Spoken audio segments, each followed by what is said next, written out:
Welcome to the Stripped Podcast. This is your host, Allison Lassard. Let's get into it.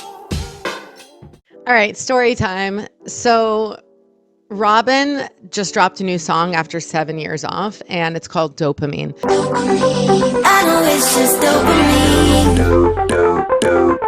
but it feels so real to me. And the irony is that the song dropped the night that I was going to New York City to take another set of Buddhist vows. So I've been deepening my commitment.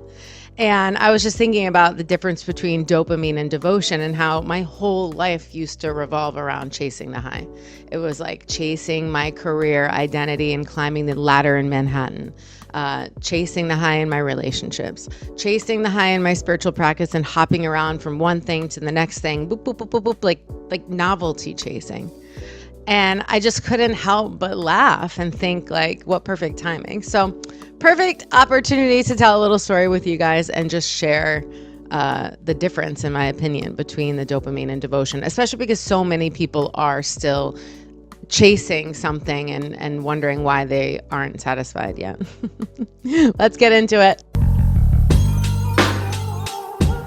Yeah, I was literally getting on the bus to go to New York City, and I saw the notification, the day prior that Robyn was dropping the song that night.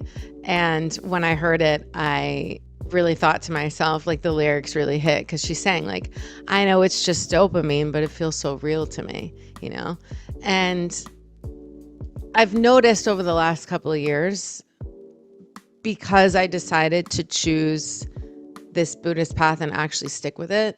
And the thing is, with this type of path is that it's a lineage.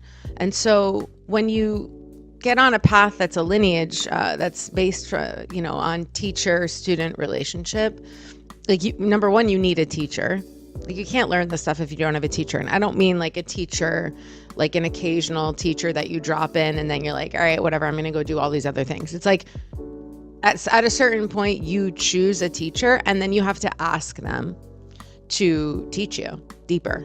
And if you want to take vows, it's a very secret thing, and it's secret and contained for a reason. But what I will say is that you need to ask them, and they need to say yes.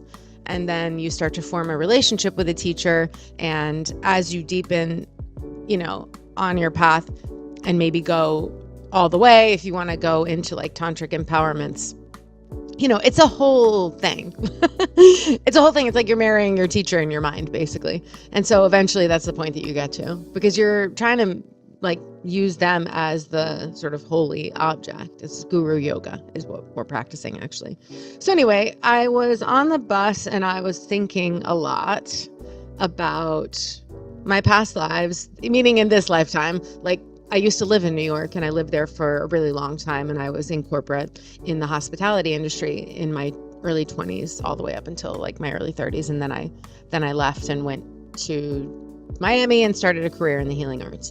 So I was having a lot of nostalgia, and I was walking around the city, and I was thinking about when I worked in the hotels and the rat race and my hunger to climb the ladder and my desire to be a boss and to be the top of the top, and how ambitious I was in that time and how frenetic I felt, just literally running around the city like an animal, like literally a rat in a cage. And I was with my sister, and she's never lived in New York, but she was like, this is too much for me. And I'm like, girl, it was too much for me at the time. I had adrenal fatigue. When I lived in New York, I was so stressed, but I was so, hungry for something that I thought was going to bring me ultimate fulfillment. I thought, when I finally get the title, I'm going to be happy. When I finally make that 6 figures, I'm going to be happy. When I finally get XYZ, I'm going to be happy. And so I reached a lot of those points, and I got titles, and I got up to, bigger money. And I felt so unfulfilled. And I remember, this was in 2011, I didn't even have a spiritual practice when I lived in New York. First, I had nothing. I was literally just chasing. And I was also finding that I felt that I was outgrowing my marriage. And so I started going to yoga. And when I started going to yoga, I had a real shift in my mindset where I was like, you know what? I'm not fulfilled, even though I'm successful, like on paper, and I have a very nice partner and everything looks good from the outside. But I remember taking this quiz because I was doing this like health coaching at the time with Institute for Integrative Nutrition. This was like the sort of entry point for me to move away from corporate. And they asked us to do like a quiz and rate our life according to the areas from like 1 to 10 of how satisfied we were.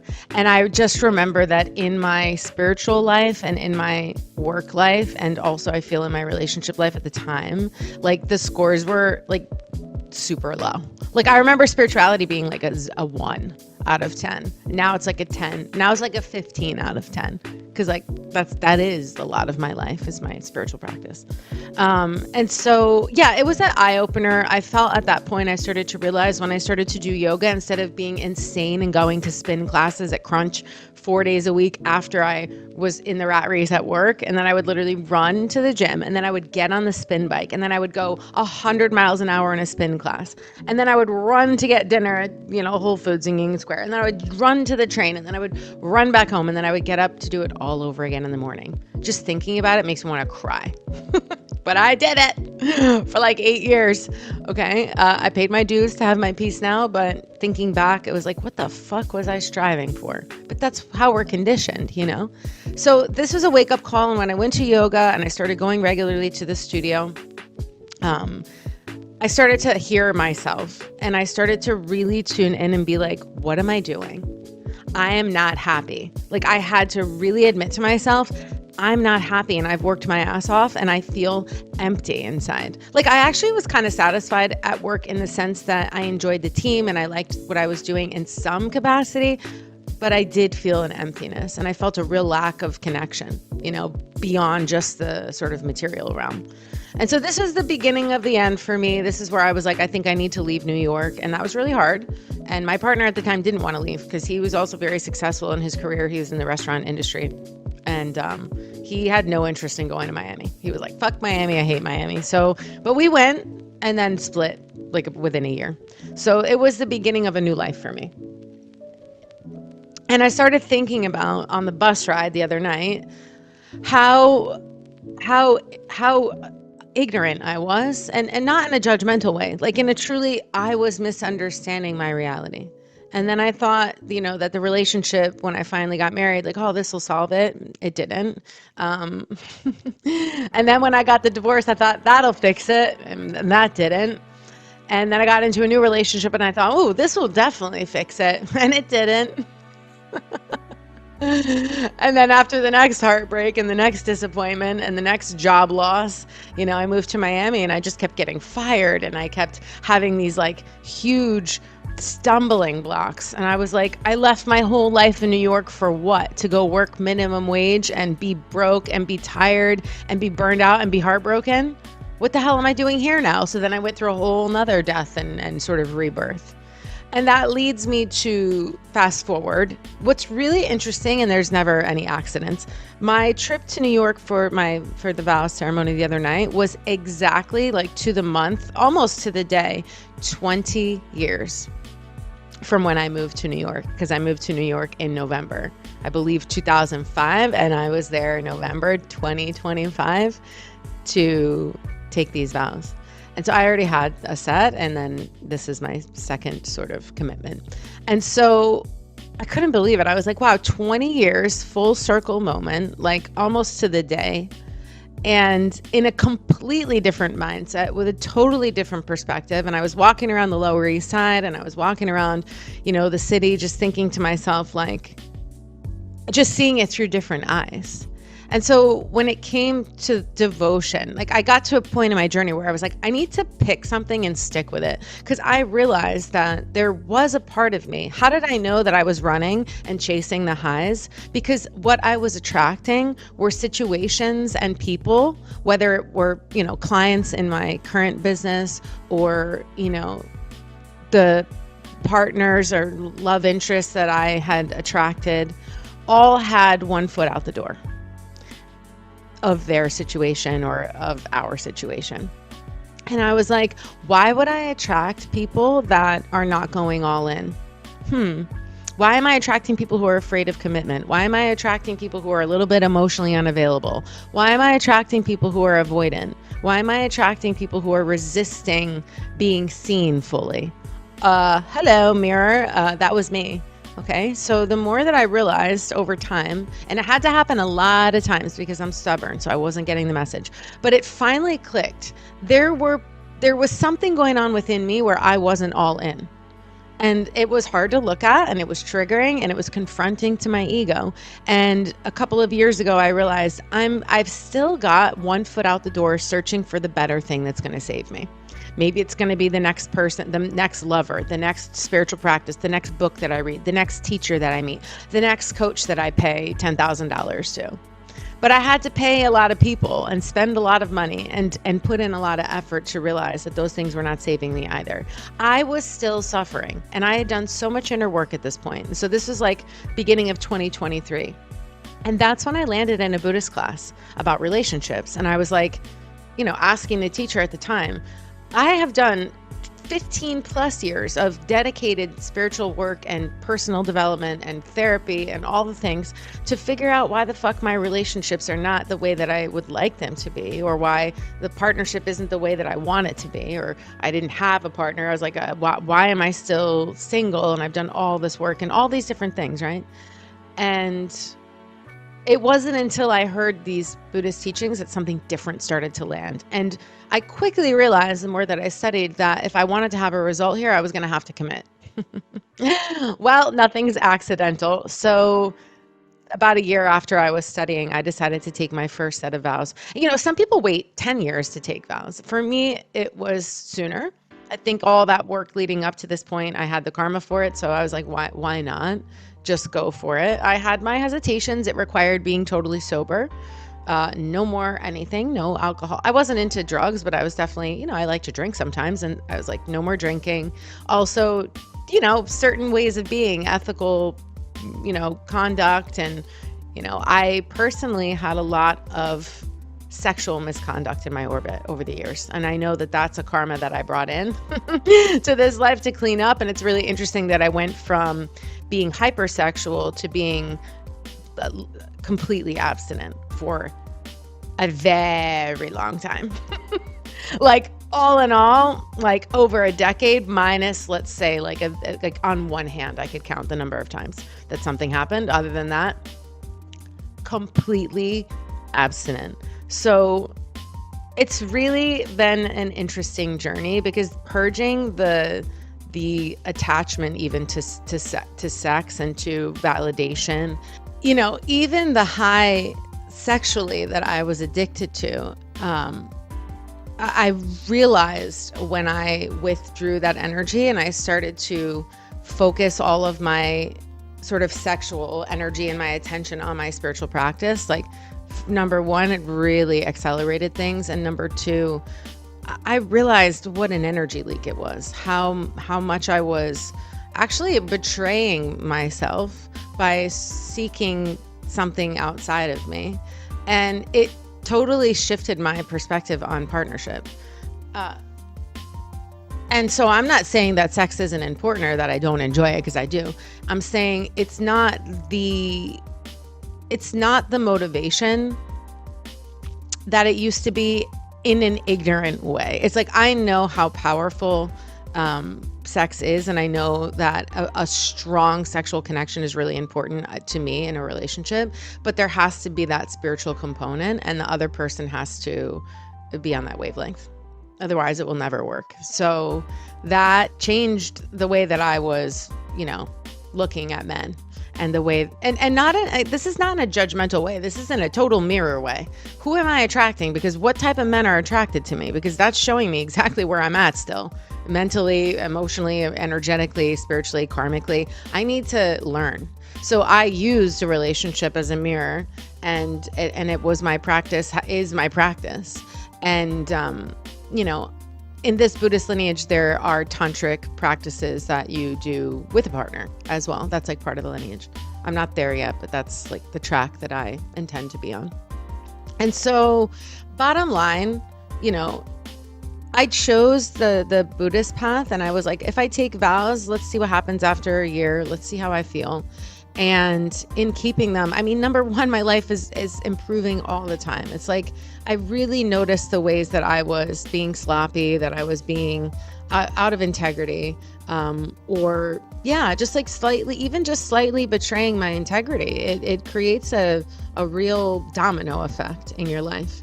But I was using particular people in my world as a mirror, particularly romantically and in my business, to understand, to sort of navigate my growth and to be like, all right, I can't ignore what's right in front of me. If I have a person in my orbit who is still being deceptive, where am I still deceiving either myself or other people? If I have a person who's disloyal in my orbit to someone or to something, where am I disloyal? Where, like, every single thing, no matter how uncomfortable it was. I told you I had a lot of sexual misconduct. I had people in my orbit that struggle with addiction or even sex addiction. And I had to look at that and be like, what part of me is seeking validation through another person, through their body, through the high that you get in an encounter, even though you feel like shit afterwards and you can spiral out into shame.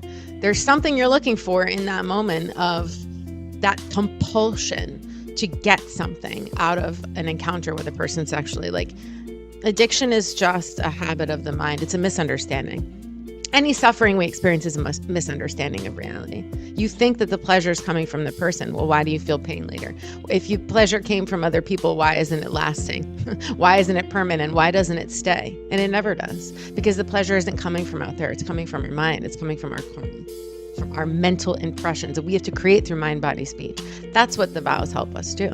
So, and the deeper you go and the more vows you take on, the more your mind is going to change, because you're committing to different things in your mind. Oh, let me practice this. Let me practice that. Anyway, long story short, the art of staying is revelatory.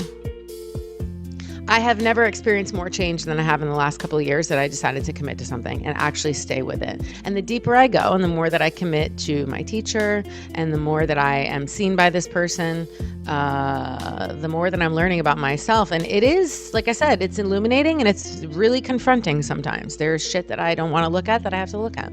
There's stuff that's happening that I don't necessarily want to take accountability for, and I have to. Because in this school of Buddhism, it's all coming from me. 100% of my experience is coming from me. That means it's an empowerment. It also means you have to own your shit.